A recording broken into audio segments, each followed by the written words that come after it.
Merci beaucoup. Terima kasih. Terima kasih.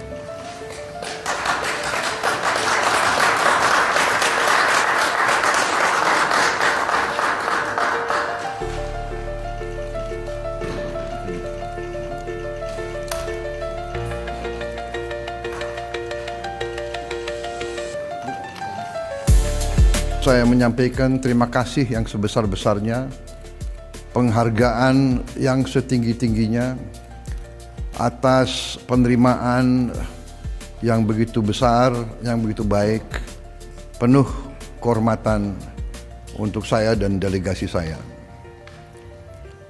Sebagaimana diketahui, tahun ini saja saya sudah 3 kali ke Perancis.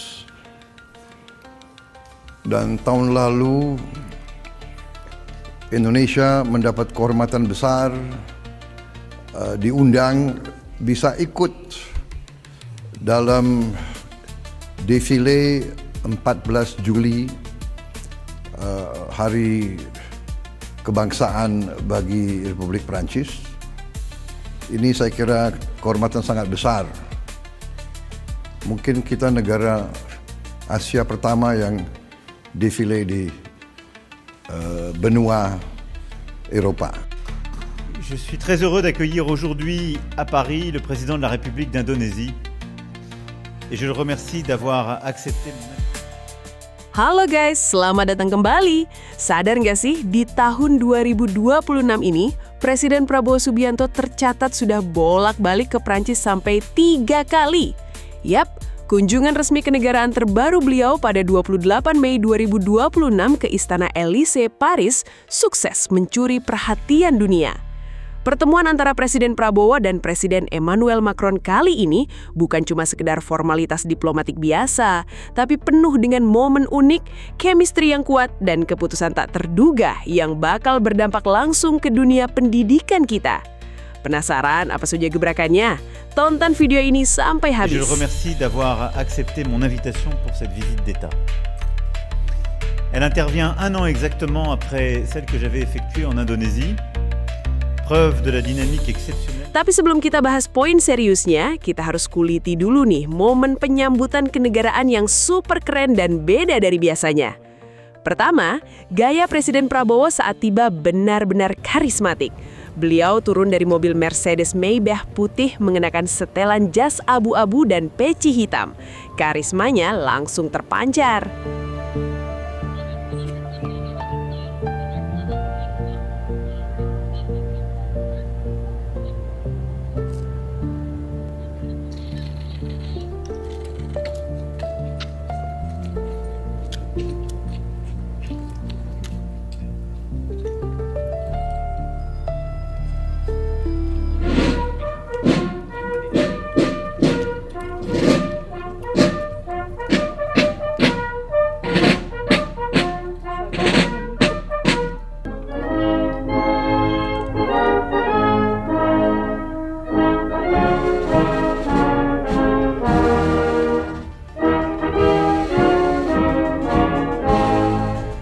Kedua, ini yang paling badass. Saat melakukan inspeksi pasukan kehormatan Prancis atau Guard of Honor, Presiden Prabowo tidak berjalan kaki, melainkan berdiri tegak di atas kendaraan taktis militer ACMAT berwarna coklat bersama Menteri Pertahanan Prancis. Gagah banget, guys!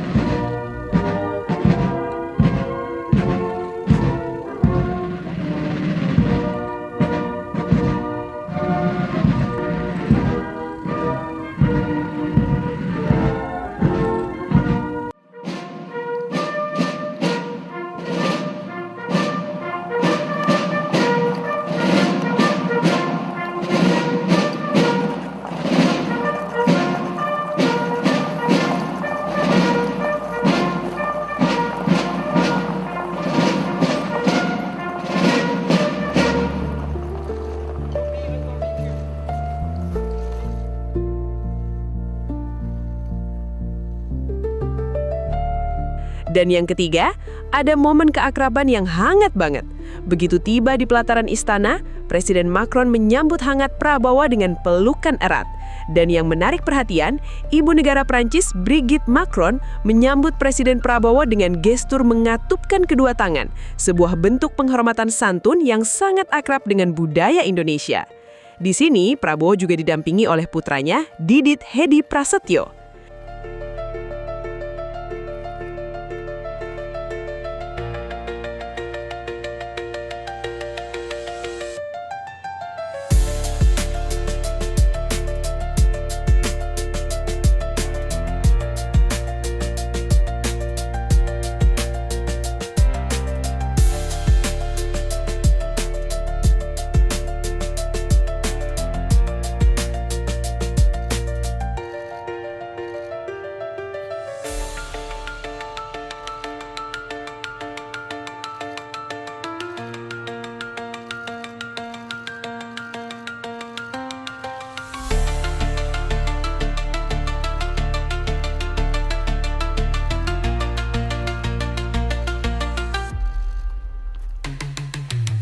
Monsieur le Président,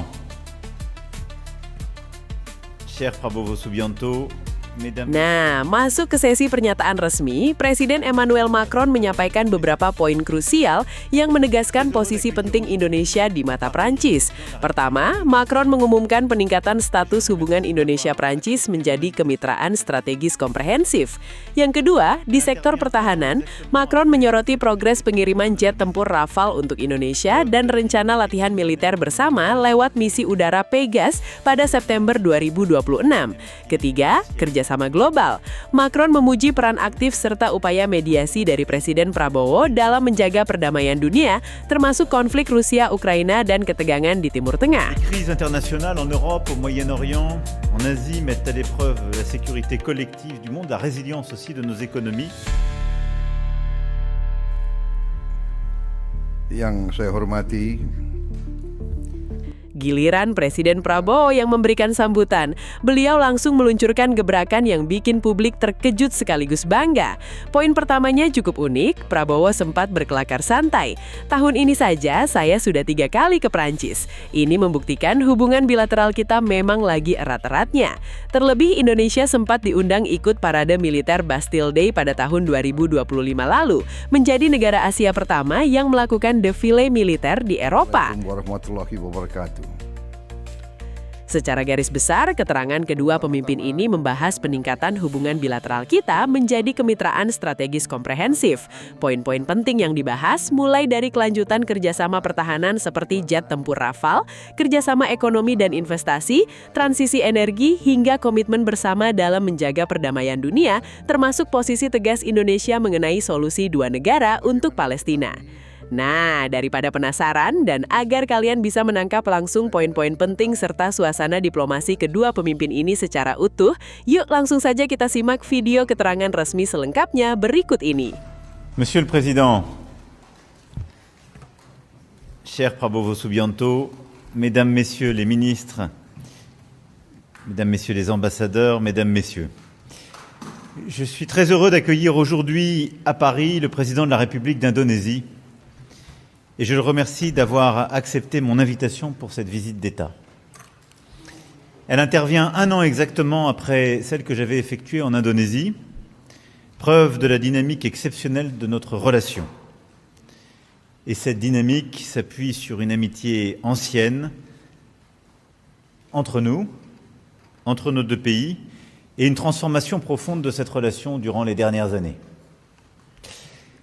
Les crises internationales en Europe, au Moyen-Orient, en Asie mettent à l'épreuve la sécurité collective du monde, la résilience aussi de nos économies et l'aggravation des déséquilibres mondiaux sur le plan macroéconomique, la montée des dispositifs de coercition économique, la volatilité accrue également appellent une solidarité renforcée. Et je dirais que ce constat n'a fait qu'accroître la vision stratégique qui est celle de la France depuis 10 ans, et qui a présidé à l'approfondissement de nos relations ces dernières années. Nous sommes convaincus qu'en Indo-Pacifique, il y a une stratégie, une 3e voie à poursuivre, qui n'est la vassalisation à aucune des 2 grandes économies mondiales, mais de manière pacifique la volonté de bâtir un chemin d'indépendance. Et nous sommes convaincus qu'il y a à construire entre l'Indonésie et la France, entre nos régions, une coalition d'indépendants, c'est-à-dire de pays qui veulent rester souverains, qui veulent commercer avec tous, qui veulent continuer à produire, à créer, mais qui ne veulent pas tomber dans la dépendance exclusive à l'égard de telle ou telle grande puissance, qu'il s'agisse de minerais critiques, de terres rares, de matières premières ou que sais-je. Et donc à cet égard, l'Indonésie est un partenaire majeur de l'Indo-Pacifique, de cette consolidation de nos souverainetés, et je sais que c'est la conviction profonde aussi du président Prabowo. C'est pourquoi nous avons décidé de rehausser notre partenariat stratégique établi en 2011 au rang de partenariat stratégique global. Nous l'avons renforcé par des choix extrêmement forts ces dernières années et nous continuons d'avancer à l'occasion de cette visite en diversifiant ce partenariat. D'abord dans le domaine de la sécurité et de la défense. L'Indonésie et la France sont unies par un partenariat d'exception qui nous permet très concrètement de renforcer nos souverainetés respectives, d'avancer aussi sur les métiers les plus technologiques et industriels. La livraison au cours des derniers mois des premiers avions de combat Rafale, acquis par l'Indonésie, l'illustre tout particulièrement. Nos échanges aujourd'hui témoignent aussi de notre volonté de poursuivre dans cette voie et nous développons l'ensemble aussi des partenariats qui ont été esquissés. Nous allons renforcer nos actions de formation, de coopération sur le plan opérationnel. Nous avons multiplié les exercices conjoints, certains auront lieu dans les tout prochains mois, notamment à la faveur de la mission Pégase de septembre 2026. Mais dans tous les domaines du jeu, qu'il s'agisse des avions de combat, qu'il s'agisse de vos capacités pour la marine indonésienne, qu'il s'agisse aussi des capacités pour l'armée de terre, d'exercices conjoints de formation, nous avons donné au partenariat de défense et de sécurité un tour inédit et nous allons dans un instant échanger à nouveau et bâtir des perspectives nouvelles. En matière économique, nous renforcerons nos échanges commerciaux bilatéraux et nos investissements croisés. Je forme à cet égard le vœu que l'accord de partenariat économique global entre l'Union européenne et l'Indonésie entre rapidement en vigueur. Je sais que vous partagez ce souhait, tant nous sommes d'ailleurs complémentaires à bien des égards. Pour en tirer tout le potentiel, il est important qu'il soit pleinement mis en œuvre, s'agissant notamment de la levée des obstacles au commerce et aux investissements. Et nous souhaitons lancer des grands projets dans le transport, la santé, la transition énergétique, l'agriculture, et j'en passe. Le premier Haut Conseil d'entreprise France-Indonésie, qui se réunit en ce moment même, permettra aussi de donner une impulsion forte. C'est ce Haut Conseil que nous avons voulu ensemble. Je suis aussi particulièrement heureux qu'il nous permette d'avancer dans de nombreux domaines. Là aussi, dans la transition énergétique, dans les domaines miniers, dans les domaines agricoles, nous avons beaucoup à faire pour avancer et diversifier ce partenariat. Je pense aussi au secteur d'innovation et nous souhaitons ensemble faire davantage dans les secteurs financiers, dans les secteurs de l'intelligence artificielle, du quantique ou du numérique. Parlant de l'ouverture de nos économies, je voulais aussi vous dire, Président, combien nous sommes heureux de l'ouverture du marché indonésien pour nos filières bovines laitières et de viande, qui accompagne aussi votre stratégie de souveraineté alimentaire, votre ambition pour améliorer l'alimentation de vos compatriotes et la grande politique sociale que vous avez lancée. Et puis je me réjouis aussi de la volonté des grands groupes indonésiens, de votre fonds souverain, d'Anantara, d'investir davantage en France. Ils seront présents à Choose France lundi prochain à Versailles et leur présence aujourd'hui avec nous est essentielle. Nous voulons aussi renforcer notre partenariat culturel pour les industries culturelles et créatives. Nous avons lancé en mai 2025 une stratégie culturelle conjointe lors de notre visite au temple de Borobudur. Et cette stratégie a connu des avancées importantes ces derniers mois, que nous parlions de musées, de livres, de cinéma ou de mode. Dans le cadre de l'année de l'innovation France-Indonésie 2026, nous sommes également convenus d'approfondir et de mieux structurer notre coopération scientifique, technologique et universitaire. Et nous adopterons parmi les déclarations aujourd'hui une déclaration conjointe dans justement ces domaines. La France souhaite accueillir plus d'étudiants, de chercheurs, de talents indonésiens. Et la Fondation France-Asie va lancer un chapitre Indonésie qui participe de cette même ambition et qui permettra aussi la mise en place d'un programme annuel de Young Leaders réunissant des jeunes personnalités de talent engagées dans le développement de nos relations. Enfin, évidemment, nous échangerons avec le président sur les grands dossiers internationaux, le conflit entre les États-Unis, Israël et l'Iran, qui a de lourdes conséquences sur nos économies, Et nous avons là-dessus une vision commune, défendre la liberté de navigation, travailler à la déconfliction, ouvrir le détroit d'Ormuz de manière pacifique, refuser toute prétention à privatiser le détroit ou taxer le passage. Et là-dessus, nous avons lancé une coalition internationale pour agir de manière efficace. D'ailleurs, ceci ne vient, et la situation à Ormuz ne fait que renforcer la nécessité d'accélérer la transition énergétique, qui est un axe prioritaire de notre partenariat, et notamment dans le cadre du partenariat pour la transition énergétique juste de l'Indonésie et l'action que nous menons à travers l'Agence française de développement. Nous nous exprimons aussi sur le Proche et Moyen-Orient. Je veux saluer vraiment votre rôle, votre amitié, les positions très courageuses que vous aviez prises l'année dernière pour, là aussi, la paix dans le Proche et Moyen-Orient, votre soutien à la reconnaissance de la Palestine. Et nous sommes aussi engagés pleinement ensemble pour la souveraineté et la stabilité du Liban, où nos troupes au sein de la FINUL agissent ensemble. Et nos deux nations ont en commun d'avoir perdu des enfants pour la défense justement du Liban et de la communauté internationale. Et nous avons cette fraternité d'armes et de sang, d'avoir perdu ainsi nos soldats ces dernières semaines au sein de la FINUL. Je veux ici saluer votre engagement, Président, celui de vos forces armées et notre volonté commune de continuer à œuvrer pour la paix et pour la souveraineté du Liban, au moment même où les frappes de manière indiscriminée continuent, où il y a plus de 3000 morts, en particulier au sud du Liban, plus d'1 million de déplacés, la situation est intenable et inacceptable. Et rien ne justifie aujourd'hui les frappes qui sont conduites sur le sud du Liban. Nous appelons à nouveau à la fin de ces frappes, au retour de la paix, de la discussion et à la construction aussi d'une solution pérenne. Je voudrais dire que cette situation, évidemment, ne détourne pas notre attention de l'Ukraine, ni de la pression que nous devons exercer sur la Russie. La France et l'Europe, aux côtés de l'Ukraine, œuvrent pour une paix juste et durable. Je veux saluer, Président, vos efforts de médiation, votre travail sans relâche pour parler à toutes les parties prenantes. Et nous avons eu à chaque fois l'occasion d'échanger sur ce point. La déstabilisation du monde touche hélas aussi l'Asie du Sud-Est, en mer de Chine méridionale, à la frontière entre la Thaïlande et le Cambodge, en Birmanie. Et alors que l'ASEAN occupe une place centrale dans la stratégie de la France et de l'Union européenne dans l'Indo-Pacifique, nous travaillons avec le président Prabowo pour œuvrer ensemble face à ces crises. À tous les niveaux, et je m'arrêterai là, le partenariat entre l'Indonésie et la France est plus pertinent que jamais. Il vient conforter une vision d'indépendance que nous avons pour nos pays. Il vient conforter une vision de respect de l'ordre international et de la paix dans le monde. Et le partenariat qui nous lie est à mes yeux riche d'avenir. Parce que nous avons dans les secteurs de la défense, de l'énergie, de l'industrie, de l'innovation, énormément de choses à faire encore et énormément de solutions à bâtir pour votre région et pour le monde. Je vous remercie infiniment, Président, d'être à Paris. Vous savez que la France vous aime. Elle vous l'avait témoigné le 14 juillet, il y a bientôt 2 ans, et vous êtes toujours le bienvenu dans ce pays.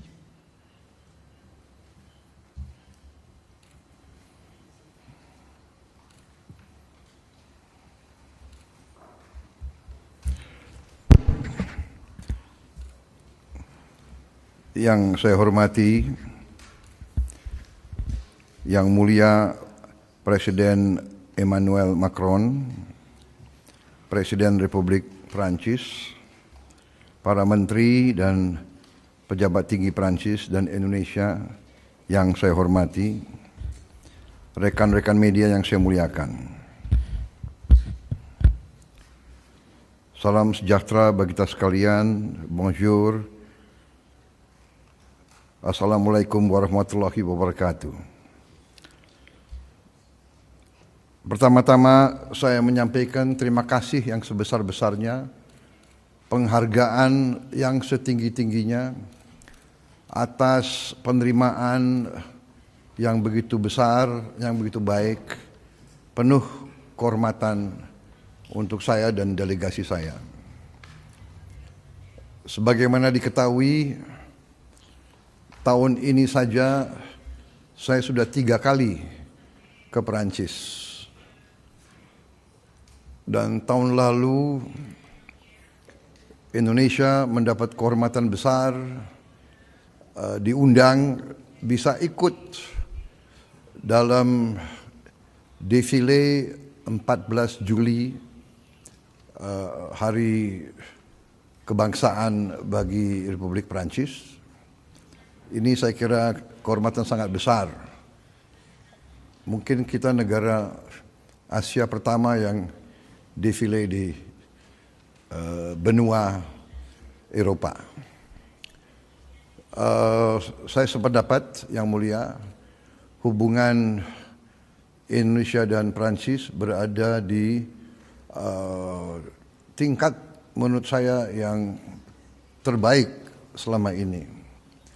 Kami terima kasih dan kami hormat dengan kepemimpinan Yang Mulia Presiden Macron.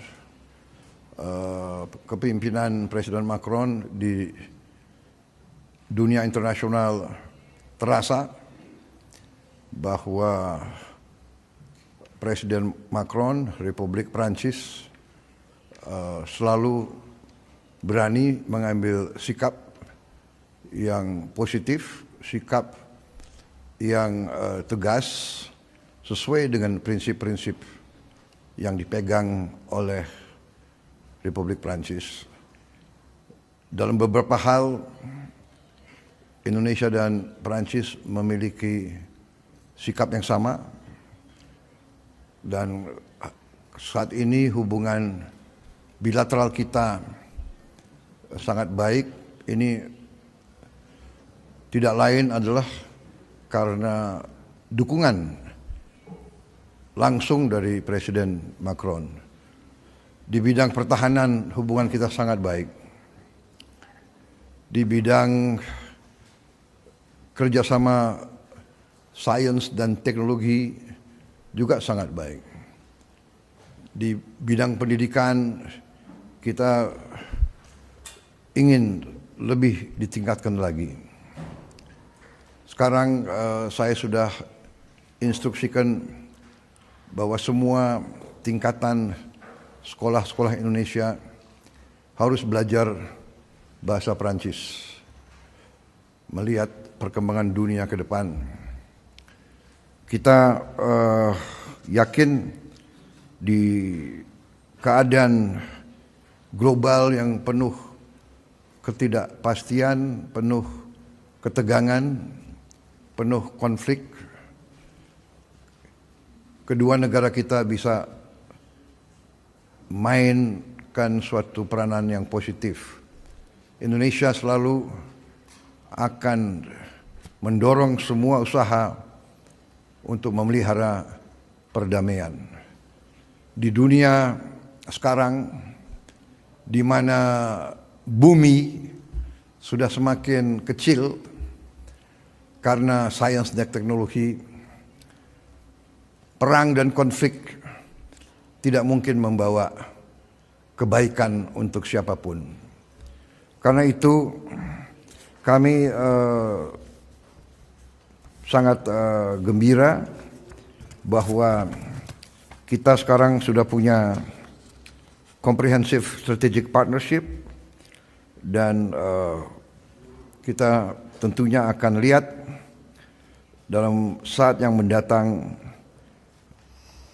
kerjasama yang lebih konkret, lebih seimbang, dan lebih berdampak. Kita dalam hari ini saya kira akan membahas beberapa isu-isu penting, kerjasama di bidang pertahanan, energi bersih, pendidikan, research, dan pelaksanaan perjanjian Indonesia European Union SEPA. Kami terima kasih dukungan Presiden Macron untuk mempercepat perkembangan ini. Kita ingin tingkatkan kerjasama ini, meningkatkan investasi di kedua negara, dan saya sangat gembira dan menyambut baik pembentukan France-Indonesia High Level Business Council. Ini saya kira sangat penting dan kita akan sangat gembira dengan partisipasi dan kehadiran perusahaan-perusahaan Perancis terus di ekonomi Indonesia, dan Perancis sebagai pemimpin Eropa akan terus memainkan peranan yang sangat penting di kawasan Asia Tenggara. Saya sependapat dengan Presiden Macron bahwa stabilitas Timur Tengah sangat penting dan akan berdampak langsung pada kondisi energi dunia dan rantai pasok global. Karena itu, perdamaian di kawasan Timur Tengah menjadi kepentingan kita bersama. Saya juga sangat gembira bahwa Prancis salah satu pelopor yang mengajak banyak negara di Eropa dan di Barat untuk mendukung solusi dua negara, kemerdekaan Palestina. Indonesia tetap berpandangan tidak mungkin ada perdamaian di Timur Tengah tanpa solusi dua negara, tanpa keadilan bagi rakyat Palestina. Yang mulia, sekali lagi terima kasih atas sambutan yang begitu baik untuk saya dan delegasi saya, dan diskusi kita saya yakin akan membawa hasil yang baik.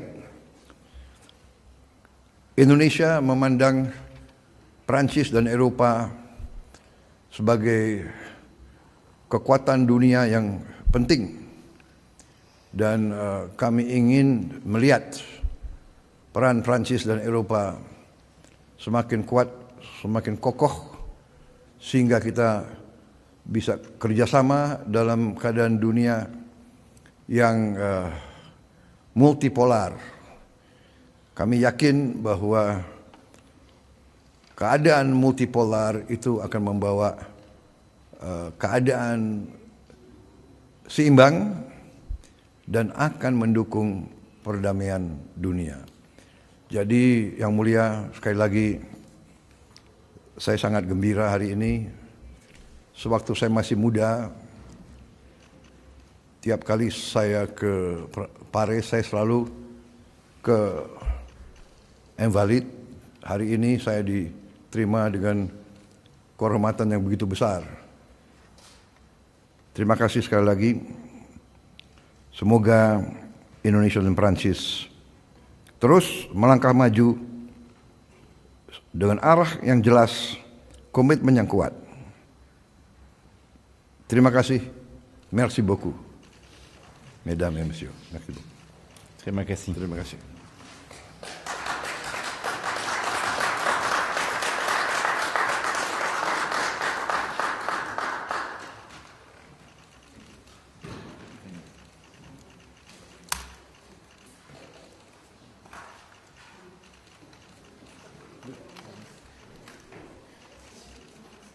Yes.